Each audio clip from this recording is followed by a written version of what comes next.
Jan Logie.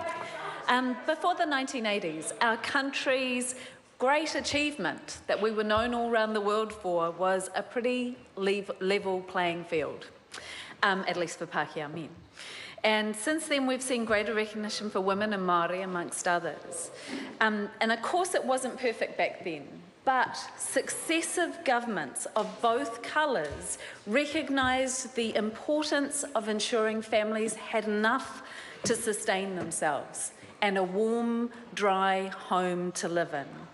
The goal was for everyone to have enough to be able to participate in society, because that was fair and right, and because we wanted to ensure that we could get the best out of everyone for our society. We were known for this all around the world, and we were just a little smug about it. But government policies since the 1980s have created huge income and wealth imbalances that have harmed us all. Governments through the 80s and 90s removed the ability for working families to negotiate decent pay and hours. They cut the family benefit, made it harder to buy a house, and of course, famously, Ruth Richardson set benefit levels below the poverty line. Then they said struggling people were the problem. This week, the government is, of course, proudly promoting the fact that they're giving some beneficiaries a few extra dollars, albeit with lots of strings attached. But they're not mentioning the fact that the ministry advice told them this is not enough to get any of those families out of poverty. So what the government is really announcing to the country is their decision to continue to keep these families in poverty. These families, where parents are unable to work while they rebuild themselves after leaving violent relationships, or provide for the physical and emotional needs of their children who may have disabilities, or manage their own fragile mental health while doing their best to care for their children.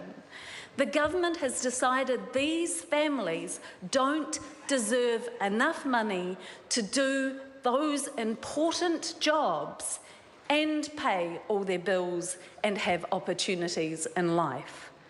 And of course, they've also failed to acknowledge the fact that they're taking this money from other struggling families.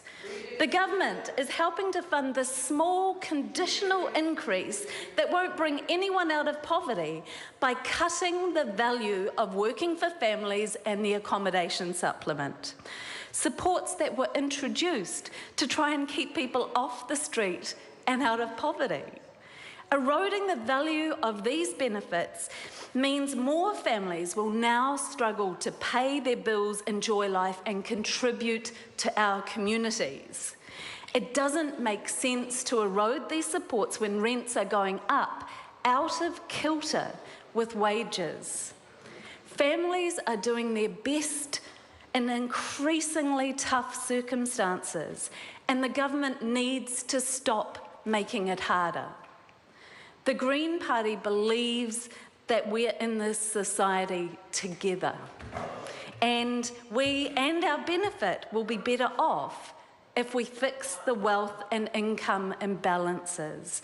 And while National Party members may groan at that idea, if we were in power, we would improve the ability of people to negotiate decent pay and hours, crack down on corporate tax avoidance, introduce a capital gains tax and put a price on carbon so that we could ensure all of our families have enough to sustain themselves while we protect our environment.